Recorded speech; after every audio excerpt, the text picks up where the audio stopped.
Vamos a dar inicio a nuestro viernes académico. El tema de hoy de distrofias A de la... ver, Listo, ya doctor. pude. Ya, bueno. Listo, doctor. Vamos Bueno, a dar inicio. ok. Vamos a escuchar hoy a Marcela Zurla, que es fellow del programa de retina de la Universidad Javeriana y la Clínica de Oftalmología. Marcela se ha caracterizado por hacer unas revisiones sumamente completas, bien hechas y muy bien organizadas, al punto que ha adoptado lo que yo he estado promoviendo y que algunos residentes hacen, y es que la charla no se dé en el formato tradicional de presentación, sino que la haga en un formato consultable, es decir, de página web. Toda la información que se recopila se pone en una página web y la charla en realidad es un paseo por la página web. De esa manera queda eh, para cualquiera la facilidad de consultar y estudiar el tema en cualquier momento a través de entrando por la página de Retina Cali, lo encuentran. Lo estamos organizando en la sección para oftalmólogos, que se llama Guías Rápidas. No siempre son tan rápidas porque los temas pueden ser complejos. Este es uno de los temas que son complejos y difíciles, entonces no siempre son tan rápidas, pero de todos modos la intención es que esto sea una herramienta que sea de ayuda para el oftalmólogo en la práctica.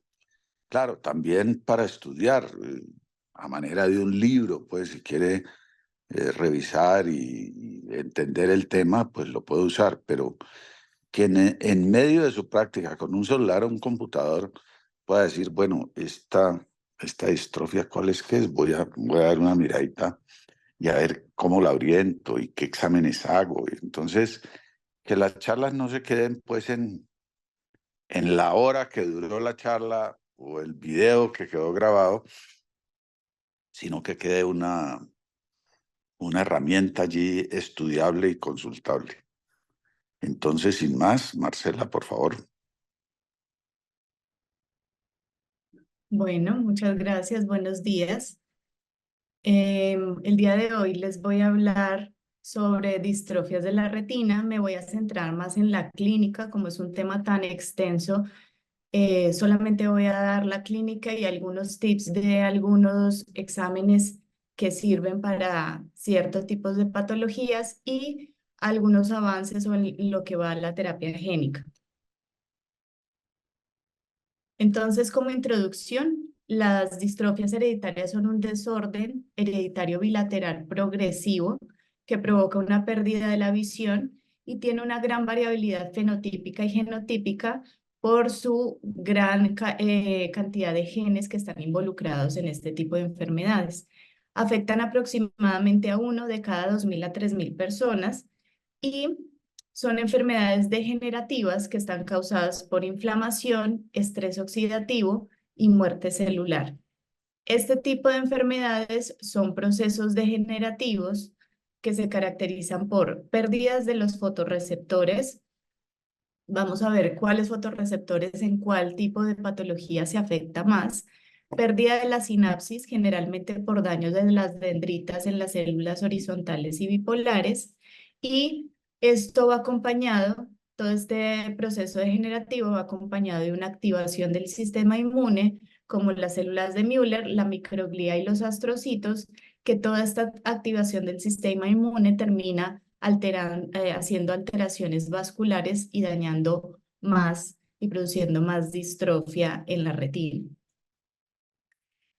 Entonces, como ya les decía, tenemos una gran cantidad de genes involucrados en este tipo de enfermedades. Hay aproximadamente que actualmente se han descrito 280 genes en todas las distrofias y los genes no solamente son de una sola patología, sino que se comparten, como podemos ver en este gráfico, se comparten varios genes en varias patologías, por lo tanto, esto da una variabilidad genética muy alta y una variabilidad clínica. Incluso en una misma familia pueden haber varios tipos de variabilidad clínica de la misma patología por esta gran cantidad de genes mutados. Solamente voy a dar un repaso muy rápido de la electrofisiología. Entonces, la electrofisiología es un grupo de exámenes basados en la bioelectricidad que generan células, pues de la bioelectricidad de las células de la retina, y se hace para evaluar la integridad de las vías visuales, desde los fotorreceptores hasta la corteza visual cerebral. Entonces, esta electrofisiología nos permite realizar una disección por capas de la retina, en donde en el electroculograma estamos viendo la integridad de las células del EPR. Cuando pedimos un electroretinograma flash, estamos viendo la función de la capa de fibras nerviosas, los fotorreceptores, las células bipolares y las amacrinas. Los potenciales oscilatorios están dentro del electroretinograma flash y vemos más la funcionalidad de las células amacrinas, que son muy sensibles a la isquemia. Y el electroretinograma patrón, vemos más las capas internas o podemos observar más la integridad de las células ganglionares. La clasificación de este tipo de enfermedades se puede hacer según, pues las divide en estos 5 grupos: enfermedad de bastones, que son las cegueras nocturnas; la enfermedad de conos; las distrofias maculares; las vitreoretinopatías y las distrofias sindrómicas. Ahorita voy a hablar solamente de las más importantes de cada una, pero no voy a hablar de las distrofias sindrómicas porque es un tema bastante extenso. Entonces, las distrofias bastón-cono cursan con ceguera nocturna y generalmente inicialmente se afectan solamente los bastones, y a medida que pasa el tiempo puede haber afectación ya en etapas terminales de los conos. Entonces vamos a hablar de la retinosis pigmentaria y la ceguera nocturna estacionaria. La retinosis pigmentaria es la distrofia más frecuente a nivel mundial. Su prevalencia es de 1 en 4.000 personas más o menos en el mundo, y también es llamada retinitis pigmentosa o distrofia bastón-cono. Esta se produce una disfunción progresiva de los fotorreceptores que inicialmente se afectan solo los bastones, por eso da una ceguera nocturna o una dificultad para ver con baja luminosidad, pero a medida que avance la edad produce un daño también de los conos y puede producir una disminución de la visión central. La aislada, que es la distrofia atípica, perdón, es la más frecuente, y ya vamos a ver las variantes que tiene este tipo de distrofias. Y cuando más precoz es el inicio, pues peor es el pronóstico. Entre se inicie más tempranamente, pues va a ser peor el pronóstico visual de este paciente. Entonces, como ya les había mostrado, hay una gran cantidad de genes, y la retinitis pigmentosa, solamente la retinitis pigmentosa tiene aproximadamente 100 genes involucrados, de los cuales de estos 100 genes, muchos también los comparten con otros tipos de distrofias. Por lo tanto, la clínica va a ser diferente en cada paciente y va a haber una gran variabilidad fenotípica en esta enfermedad. Los síntomas, entonces, es ceguera nocturna, que puede empezar a la edad media de 10 años aproximadamente, pero puede que el paciente no se dé cuenta sino ya hasta más avanzada la enfermedad. Es una pérdida del campo visual, en donde es una reducción progresiva del campo visual. Generalmente en etapas iniciales hay un respeto de la visión central, y cuando ya hay pérdida de la visión central se da o por atrofia macular, que se da ya en etapas avanzadas de la enfermedad, o si es precoz, que no veamos tanta atrofia, podemos pensar en edema macular, en membranas epirretinianas o alteraciones pues en el EPR foveal.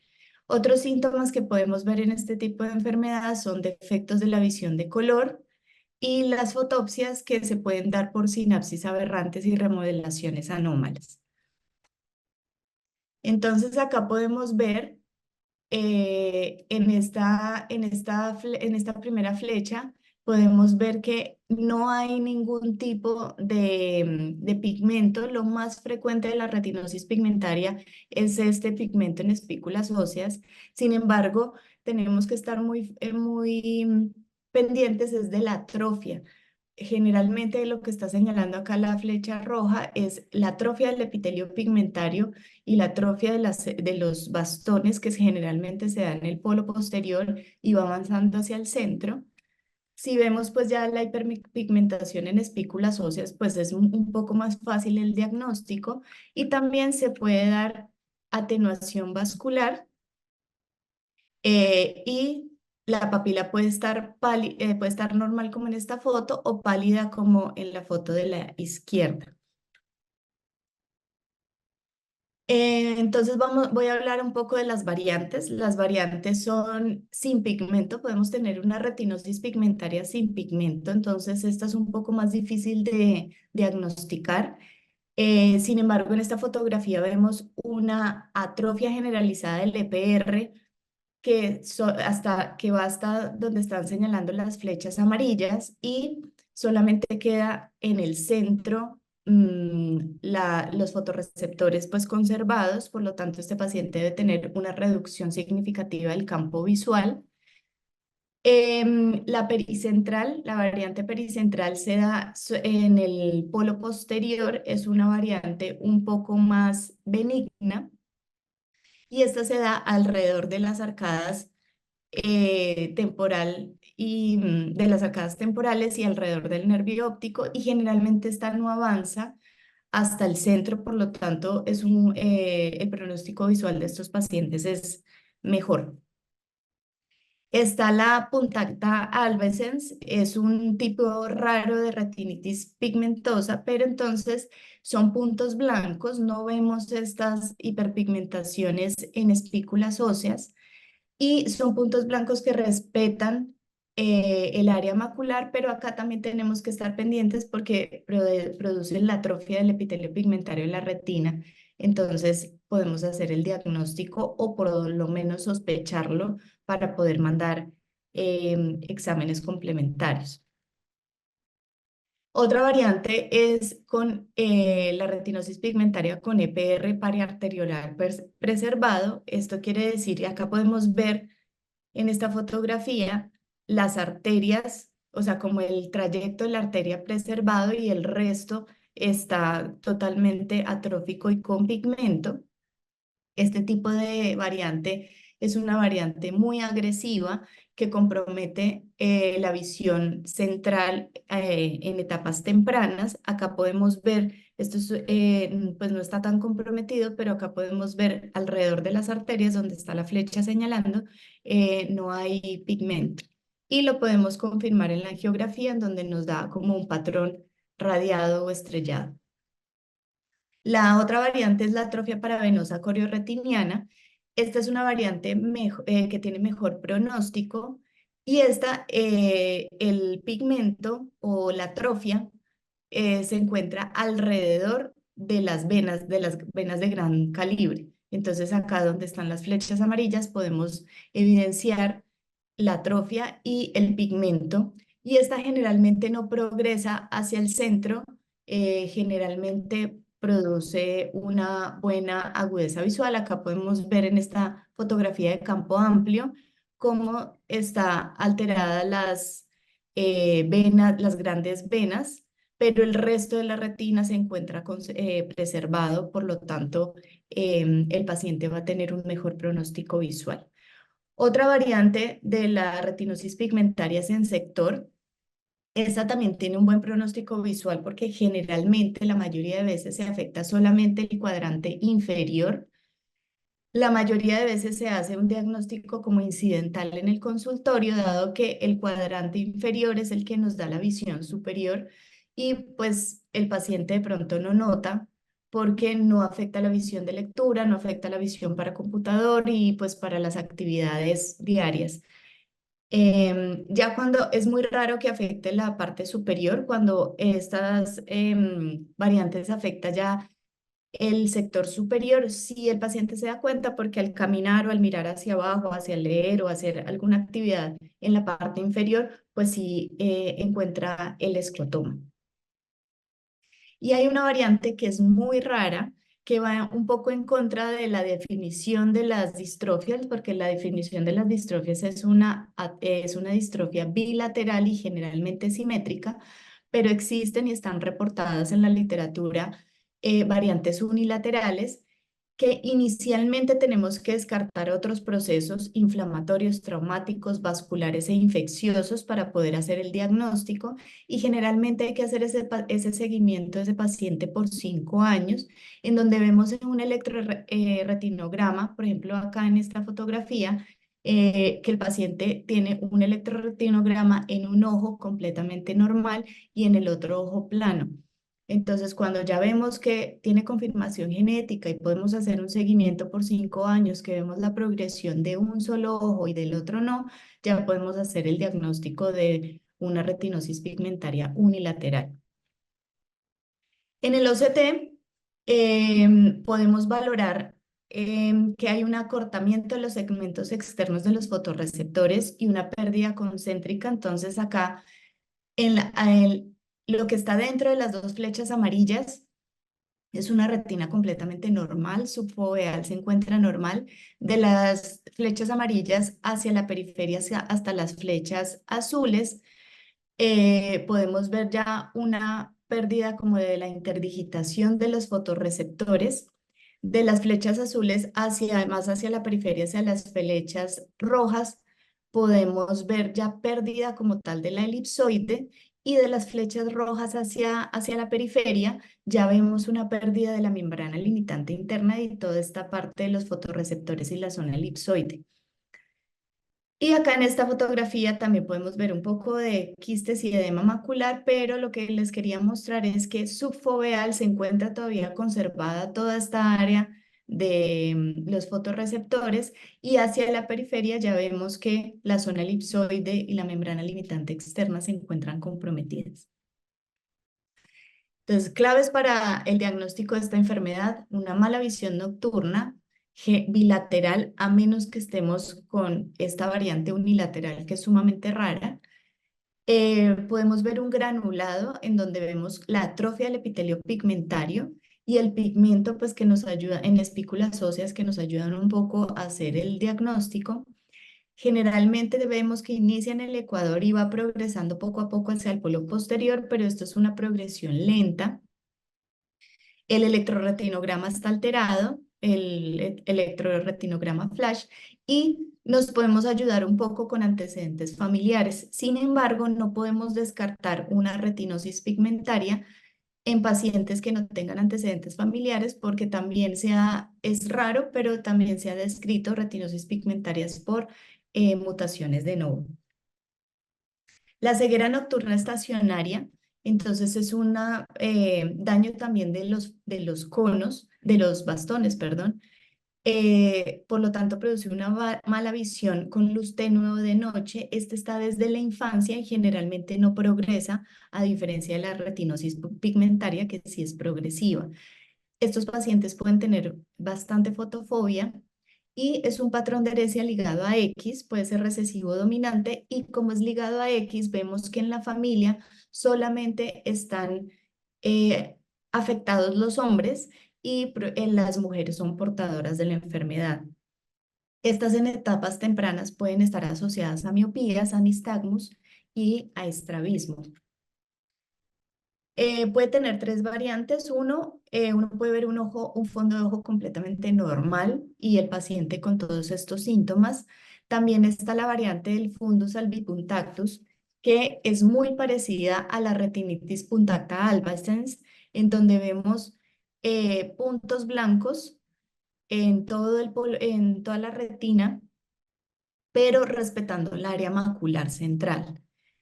Y otra enfermedad que que es rara, que es la enfermedad de Oguchi. Y en la enfermedad de Oguchi pasa un fenómeno que se llama el fenómeno de Mizuo Nakamura, en donde cuando el paciente está con estímulo de luz, vemos un fondo de ojo de este color, como amarillo, como dorado. Y cuando hacemos que el paciente cierre los ojos o lo ponemos en un ambiente sin estímulo visual, más o menos aproximadamente por entre 1 a 3 minutos, el fondo de ojo cambia de coloración y se vuelve un fondo de ojo normal. Y esto nos puede dar el diagnóstico de una ceguera nocturna estacionaria con una enfermedad de Oguchi. Las claves para esta enfermedad, entonces, es mala visión en las noches o con baja luminosidad, fotofobia, que se encuentra solamente en los hombres, alteración solamente en los hombres, y esta no es progresiva. La distrofia entonces ya voy a hablar de la distrofia de conos. La distrofia de conos la más frecuente es la distrofia progresiva de conos o distrofia de conos y bastones. Esta se da en 1 de cada 20 a 100.000 habitantes y los conos son las primeras células que se afectan, también en etapas muy avanzadas o puede haber algún tipo de pérdida de bastones, pero no es tan frecuente. Y hay una pérdida de la visión entre la primera y segunda década de la vida, generalmente se pierde la visión central. Y tiene una herencia, la más frecuente es autosómica recesiva, pero también puede ser autosómica dominante.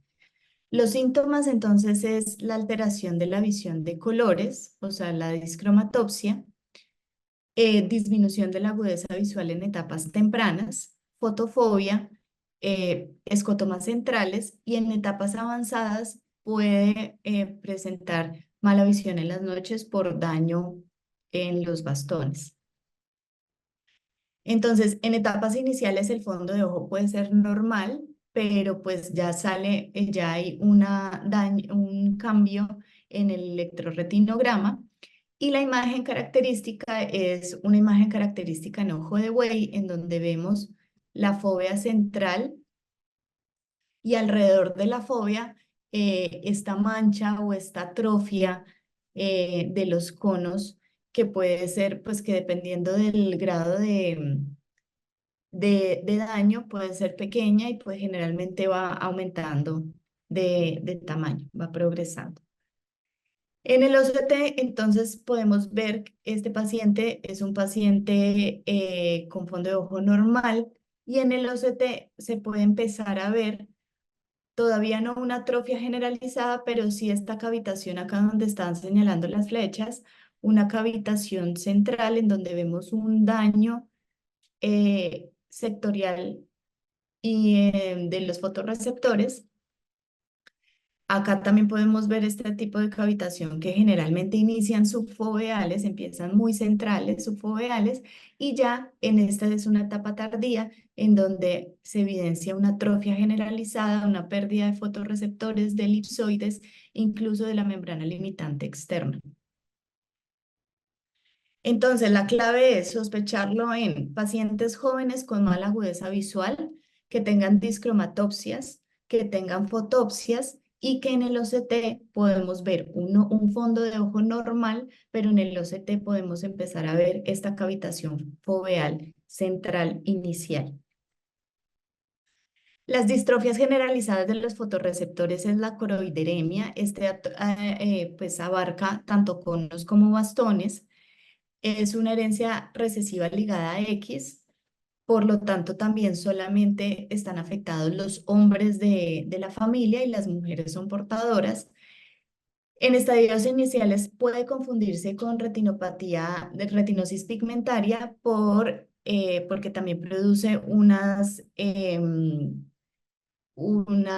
pigmento, pero este acúmulo de pigmento es un acúmulo de pigmento más grueso, no tanto como en espículas óseas, y este inicia en un sector de la retina ecuatorial y va avanzando progresivamente hasta el polo posterior y la periferia.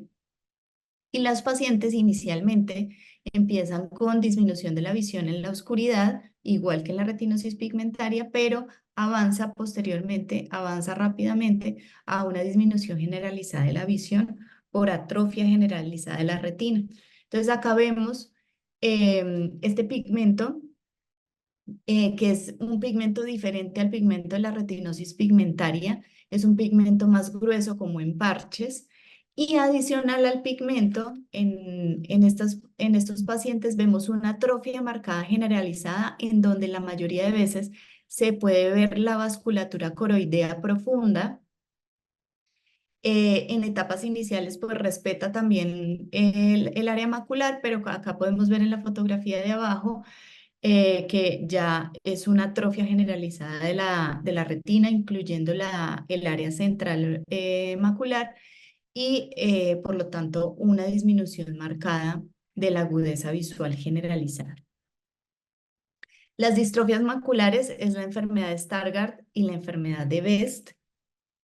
En la enfermedad de Stargardt es la degeneración macular más frecuente, generalmente se dan en etapas tempranas hacia las 2 primeras décadas de la vida y es una enfermedad autosómica recesiva. En esta, lo que se produce es una acumulación de lipofuscina en el EPR. El EPR es como incapaz de procesar esta lipofuscina y ahí es donde se presentan los flecks, que ya les voy a mostrar, que son unas lesiones blanco-amarillentas. Puede ser en la mácula o puede ser también en polo posterior. Y este acúmulo de este pigmento produce toxicidad y apoptosis de las células del EPR y de los fotorreceptores. Por lo tanto, produce una pérdida progresiva y bilateral de la visión central con una atrofia macular en etapas tardías. Entonces, en etapas iniciales también podemos ver un fondo de ojo normal que se va progresando a una pérdida del brillo macular. Posteriormente se ve, como vemos en la fotografía, un granulado inespecífico de la fovea que puede después presentar una atrofia macular y las flechas blancas de esta fotografía de abajo está mostrando los flecks, que son ese acúmulo de pigmento que puede ser tanto central como en polo posterior, y ya en etapas muy avanzadas se produce el brillo en bronce martillado, que es una atrofia central, y esto pues produce una reducción significativa de la visión del paciente. Entonces acá podemos ver diferentes como patrones que se pueden dar en donde vemos una atrofia central, vemos una fovea que no es pues normal y alrededor de la fovea en el área macular e incluso abarca áreas más allá de las arcadas vasculares, esta descoloración blanquecina que son los flecks, que son la acumulación de esta lipofuscina en el EPR. Y acá es otra variante, podemos evidenciar una atrofia central y los flecks están más hacia el área foveal y involucra solamente la mácula. En estas fotografías que están pues más ampliadas, estas dos flechas rojas nos están mostrando los flecks o las atrofias, el acúmulo de este pigmento en el EPR, y en la parte central podemos ver esta atrofia en bronce martillado. Aquí en esta enfermedad es una de las enfermedades que la angiografía es de utilidad. En los otros tipos de enfermedades, pues la angiografía no nos aporta nada. Y acá nos aporta porque hay un silencio coroideo en toda la retina. Y esto se da porque este material que está en el EPR hace un efecto de bloqueo, por lo tanto no podemos ver la coloración, el colorante coroideo, y vemos esta coloración oscura o negra de la coroides. Y este material central en la mácula sí ya se da por un efecto de ventana por atrofia, en donde vemos pues como más claramente el colorante en la coroides. Entonces, las claves para el diagnóstico o para sospechar esta enfermedad es disminución de la visión central en pacientes jóvenes, en donde la angiografía tiene un silencio coroideo. En etapas iniciales podemos ver una atrofia central pequeña con los flex, y en etapas tardías ya podemos ver la atrofia y el signo característico, que es la lesión en bronce martillada, y pues es una atrofia macular. Si vemos tipos de lesiones por fuera de la mácula y la mácula completamente normal, pues no podemos estar pensando en enfermedad de Stargardt. La enfermedad de Best o la distrofia viteliforme es una distrofia primaria del epitelio pigmentario de la retina. Esta es autosómica dominante y se da una mutación en el gen BEST1. Puede ser bimodal, la presentación puede ser más o menos en la edad de 3 a 15 años, o se puede dar en adultos por encima de los 25 años. Y al inicio no hay síntomas.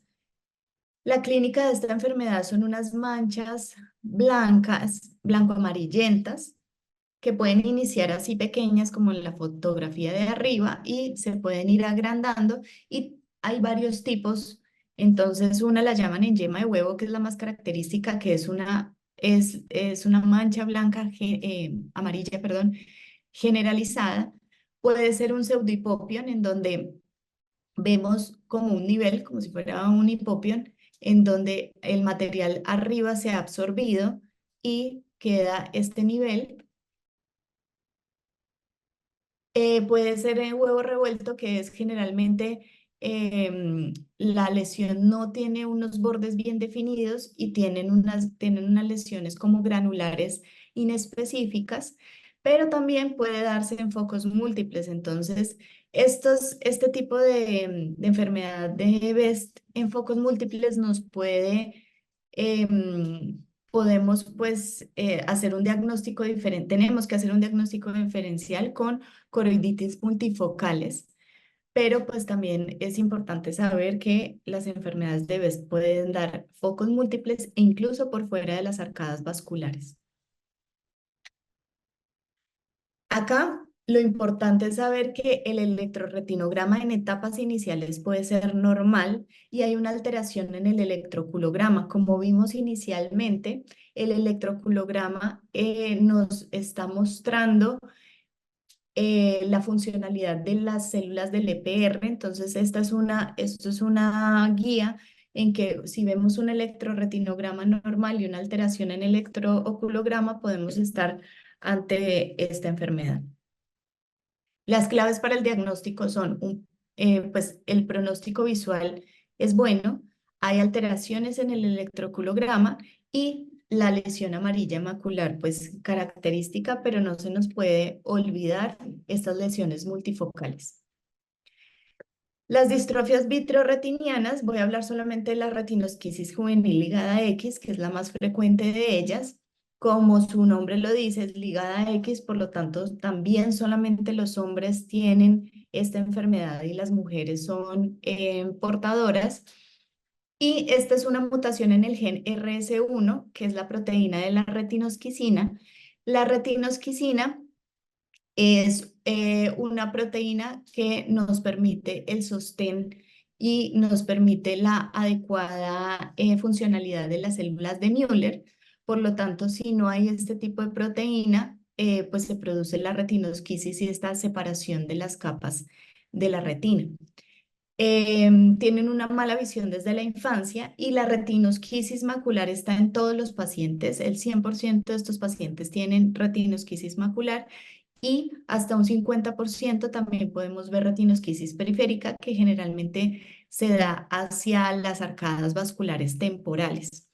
Estas se dan en etapas, la atrofia macular central se da pues ya en edades avanzadas o en etapas avanzadas de la enfermedad, y la característica es que podemos ver como estos quistes en forma radiada. Vemos estos quistes que lo llaman como en rueda dentada o en forma radiada o estrellado, bilateral, y en el OCT vemos estas lesiones, estos espacios, perdón, hiporreflectivos, que están junto con estas columnas de puentes lineales, que involucran desde la capa plexiforme externa hasta la capa nuclear interna. En algunos pacientes podemos ver estos velos vítreos, que son los que nos están mostrando las flechas rojas, y las flechas amarillas, bueno, no se ve muy bien, pero nos está mostrando una retinosquisis periférica. Las claves para el diagnóstico de esta enfermedad es la visualización de una esquisis macular estrellada en la oftalmoscopía y en el OCT estos espacios quísticos en la capa nuclear interna visibles y pues interrogando a la familia, pues un abuelo materno igualmente afectado, en donde la mamá no está afectada y el hijo, el paciente que estamos viendo también está afectado. Y ya para concluir, voy a hablar un poco de la terapia génica. La terapia génica es una introducción de material genético exógeno, un transgen, que se llama transgen, a través de un vector a las células de un paciente. Esto se llama transducción y esto con fines terapéuticos. Las diferentes terapias génicas es para reemplazar, para silenciar o para corregir o para agregar algo al genoma del paciente y poder corregir este defecto que tiene el paciente. Los vectores pueden ser ADN, un virus modificado o nanopartículas que son lisosomas. Lo que actualmente se está usando más son los virus modificados o los lisosomas. Actualmente entonces se puede hacer de dos maneras, una in vivo y otra ex vivo. In vivo es el vector involucrarlo directamente al paciente. Sin embargo, esto tiene reacciones inmunes con partes del vector, puede producir genotoxicidad y un riesgo en la modificación de la línea germinal dependiendo de la célula que queremos modificar, del gen, perdón, que queremos modificar. Y ex vivo es un vector que se pone inicialmente en un cultivo celular y posterior se hace un trasplante al paciente. Y esta tiene menor riesgo de enfermedad de injerto versus hospedero, pero también puede tener genotoxicidad. Entonces, la transducción celular se hace mediante la internación, generalmente el lisosoma o el virus entra a la célula mediante pues, la membrana celular, hace este tráfico celular que es como el movimiento del gen o del virus dentro de la célula hasta que llega al núcleo.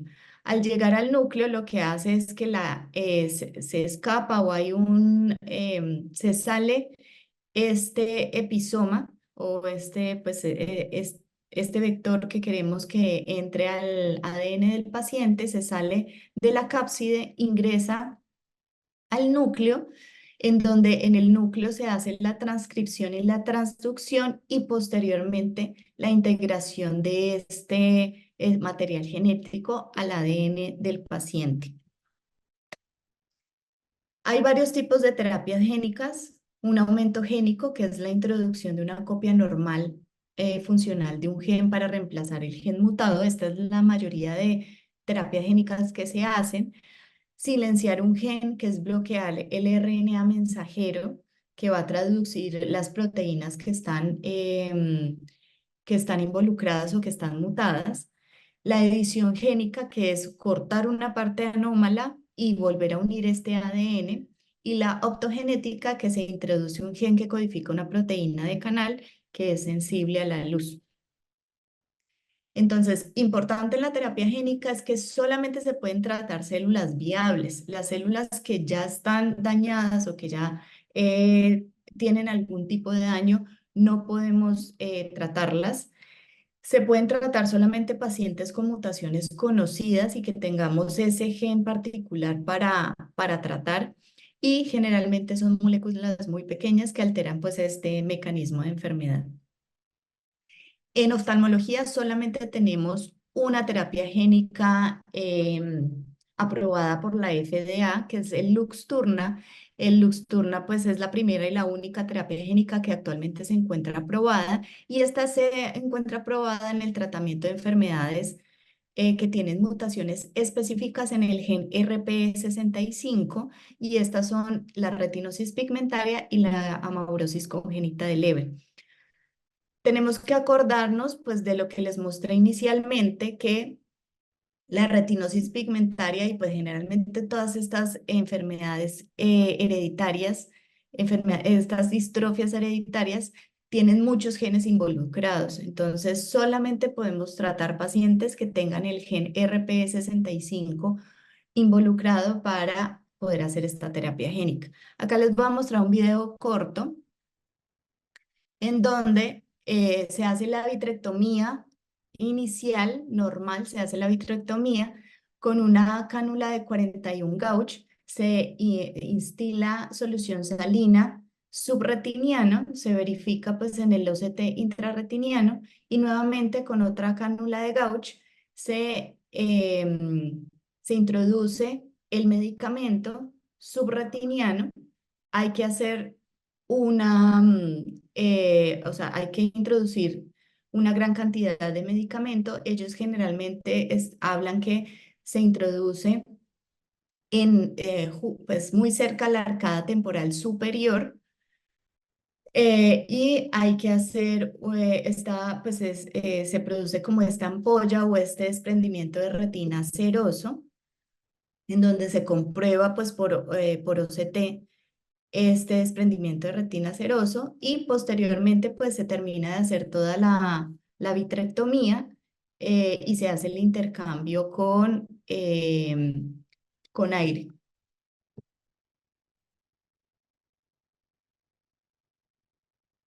Espérenme un segundito, que ya no sé cómo salirme de acá. Ahí.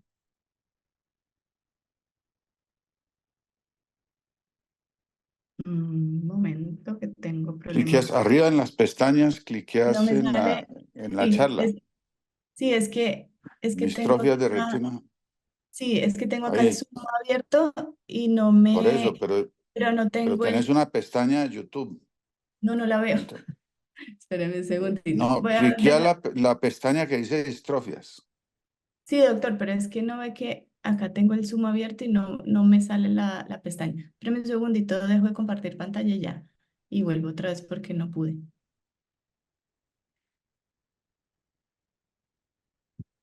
Espérame un segundo, un segundo. Vuelvo a la presentación y listo. Ya. Entonces, actualmente, ya para finalizar, este es un artículo del 2020 en donde podemos evidenciar todos los ensayos clínicos que están actualmente en proceso. Casi todos están en fases 1 o 2, solamente unos pocos en fase 3. Y encontré otro artículo del 2023, del año pasado, que ya hay 34 terapias génicas en proceso para diferentes pues, tipos de enfermedades de distrofias retinales, y solamente hay algunas que están muy pocas, por ahí algunas están en etapa 3. Entonces, ya para concluir, la terapia génica pues requiere un diagnóstico clínico precoz y un diagnóstico genético preciso. Requiere equipos multidisciplinarios y unidades altamente especializadas, por lo tanto es una terapia muy costosa. Pues ya como les dije, existen aproximadamente 34 estudios en fase 1 y 2, y lo ideal o lo que se está tratando es encontrar e implementar métodos para tratar enfermedades genéticas en ausencia de un diagnóstico genético, o lo ideal sería tratar múltiples mutaciones con un solo producto, porque si no, pues no es viable este tipo de terapia. Y ya para concluir, Blanca en el chat les va a compartir esta guía que realicé, que es una guía para que todos tengan en el consultorio. Es una guía, como el doctor dijo, es una guía rápida para consultar, en donde se pueden ver, pues esta es la introducción. Y acá en cada cuadrito, pues, si quiero ver qué es la ceguera nocturna estacionaria, me paro sobre esta, veo más o menos cuáles son los síntomas, y están referenciadas pues las imágenes, y acá podemos ver la referencia de cada imagen. Esta por aquí en inicio, acá podemos ver cualquiera de estas. Entonces, si yo estoy sospechando una enfermedad de Stargardt, por ejemplo, pongo acá en enfermedad de Stargardt, veo cuáles son los síntomas, y puedo ver con las referencias bibliográficas, pues las fotografías. Es una guía muy rápida, no es como para estudio profundo de la patología, sino solamente para consulta rápida en en el consultorio. Muchas gracias.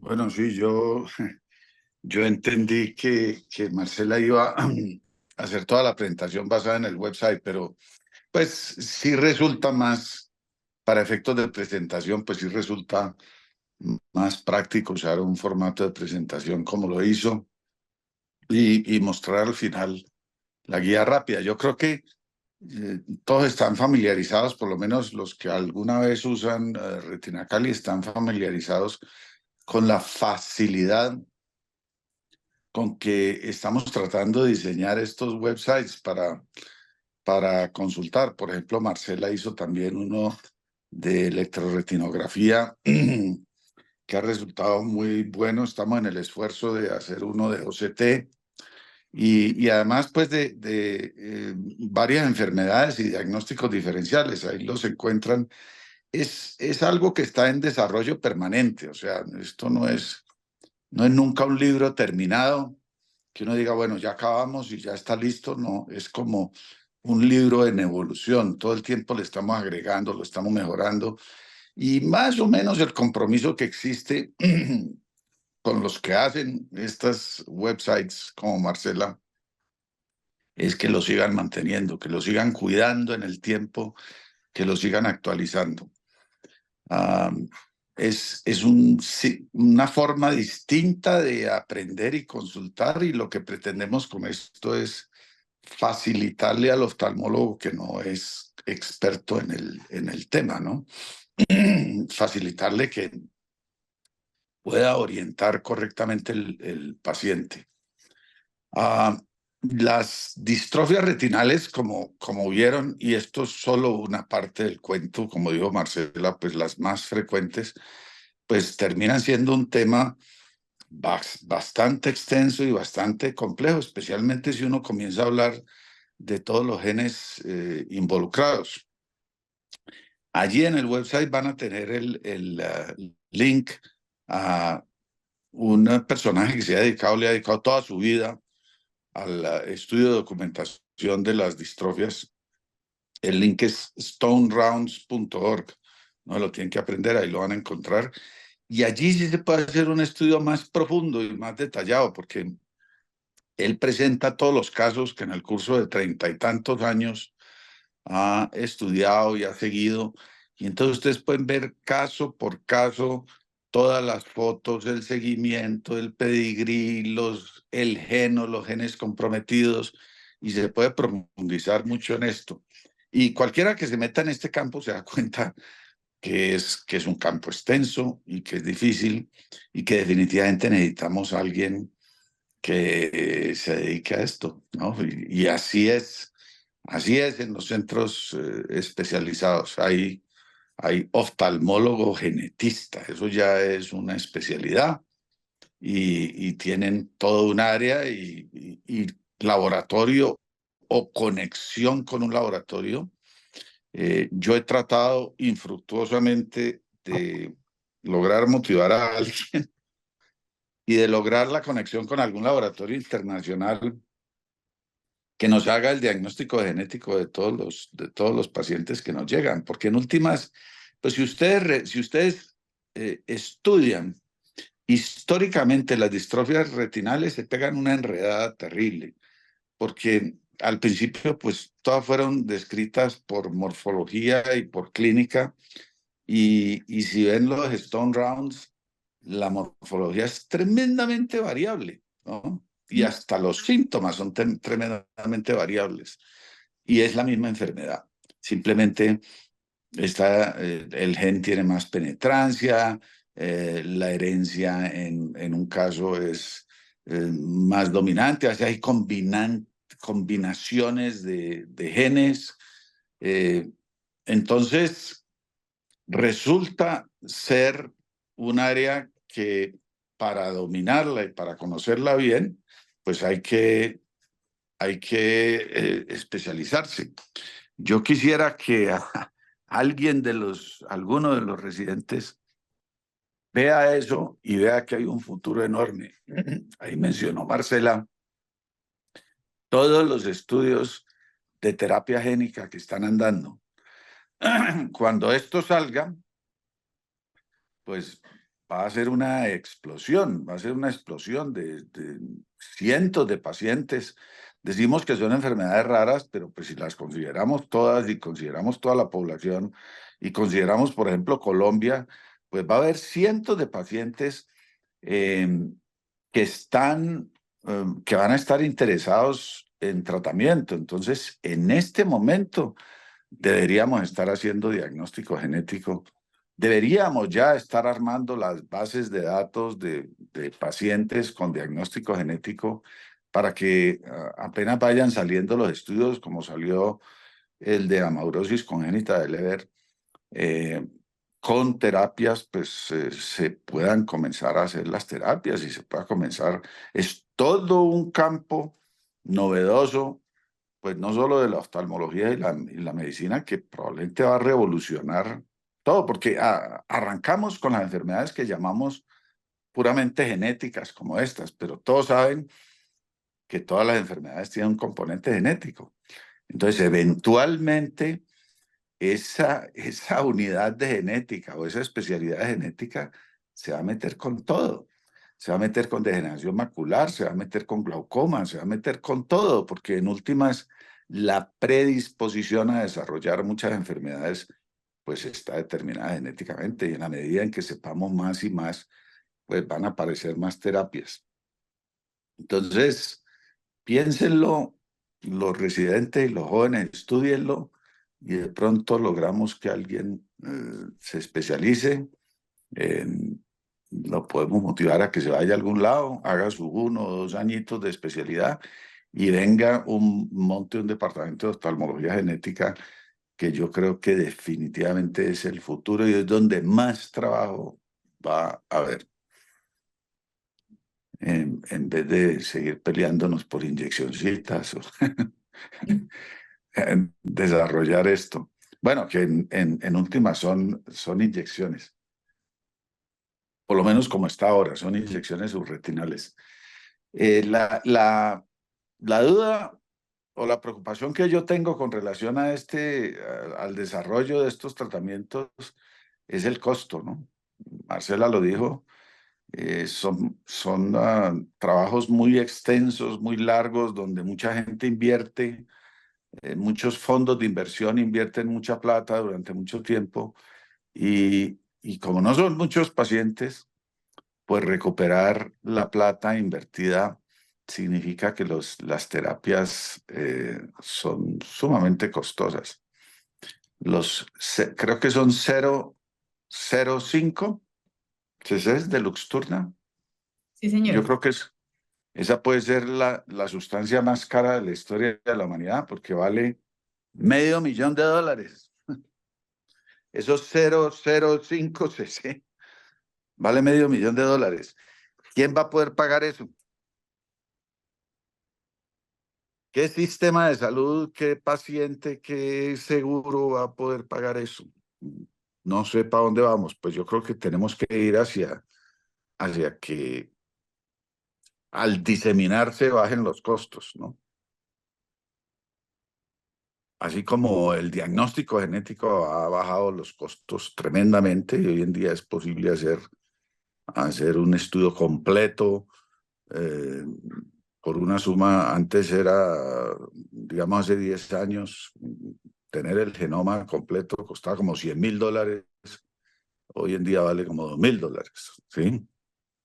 Y se espera que en el futuro pues esto vaya bajando y bajando, y aspiro a que con las terapias pase algo parecido. ¿Hay alguna pregunta o algún comentario En el chat no adicional? tengo pregunta, doctor. Yo tengo un paciente, hablando de genética, que es un veterano de guerra de Estados Unidos que se le retiró, se vino a vivir acá y tiene neratinosis pigmentaria también. Y lo mandé a genética, yo le dije eso, lo que estaba diciendo Marcia, o sea, finalmente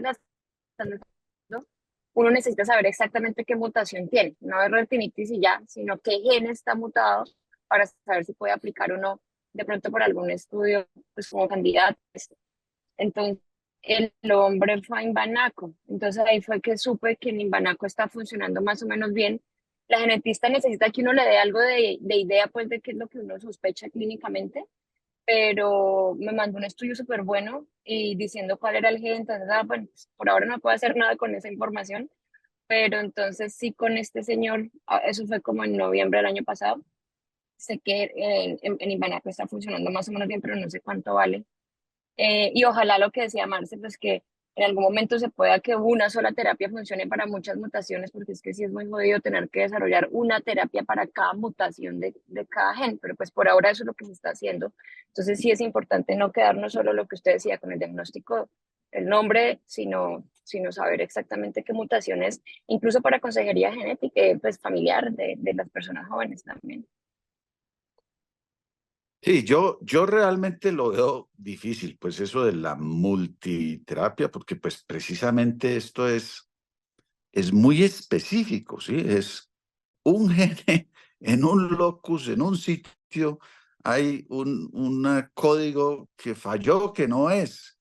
Entonces uno pensar, se van a inventar un virus con múltiples arreglos, eso lo veo muy complicado. Pues no soy ni mucho menos experto en el tema, pero lo veo muy complicado. Ahora, lo que me dices, Denis, de que está funcionando bien y se está haciendo diagnóstico completo, pues es definitivamente el camino para que hagamos la base de datos, ¿sí? Hagamos una base de datos central donde todos aportemos los pacientes, y en un momento dado podamos decir, porque ¿qué va a ocurrir? Va a ocurrir que sale el estudio fase 3, en donde se le ofrece terapia a los pacientes con mutación en el gene tal, como ocurrió en la amaurosis congénita de Leber. Y entonces uno puede aplicar y decir, bueno, yo tengo 1 o 5 o 10 pacientes ya correctamente diagnosticados, quiero entrar en el estudio. Y esa es una forma. Antes de tener un departamento de genética y un experto en genética, pues es una forma en que nosotros, digamos, despistados o más o menos aficionados al tema, podamos hacerlo para beneficio de los pacientes. Entonces te invito, Denis, a que pensemos a ver cómo armamos la base de datos central y todos vayamos contribuyendo y pongamos allí la información, toda la información necesaria de lo que pide el genetista y lo que entrega el genetista. Y el costo también, sí que me la Ajá. quedó de enviar este señor. Sí. Ok. Listo. Bueno, ¿algún otro comentario? Entonces, muchas gracias a todos. Gracias, hasta Buen luego. día.